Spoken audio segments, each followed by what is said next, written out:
घरच्या बाप्पाच्या आरतीची तयारी केली, पण आमची अंशू तयार झालेली होती, त्यामुळे ती आतमध्ये यायला काही तयारच नव्हती. तर आम्ही निघालो होतो आमच्या काकांच्या घरी. गौरी आगमन तिथे झालेलं होतं, सर्व तयारी झालेली, मस्त छान असं डेकोरेशन चालू होतं त्यांचं. तर हा आमचा गोलू खूपच क्यूट आहे. परत आलो घरी तर तितक्यात मंडळाची आरती चालू झालेलीच होती. मग तिथेच थांबलो, आरती केली. तर ह्या भैयाचा बड्डे होता, तर त्यासाठी आज स्पेशल मेन्यू होता वडापाव. तर त्यांनीच हे दिलेलं होतं. तर सर्वजण छान पंक्तीत बसून काकांचं गाणं ऐकत वडापाव एन्जॉय केला.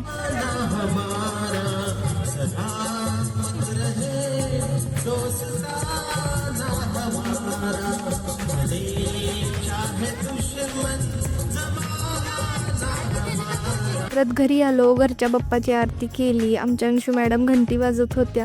तिची थोडीशी तब्येत डाऊन आहे, त्यामुळे संध्याकाळी थोडीशी वाफ दिली, नेबुलाइज केलं आणि परत आता इतका सारा मला पसारा ओरायचा बाकी आहे. चला आता भेटू उद्याच्या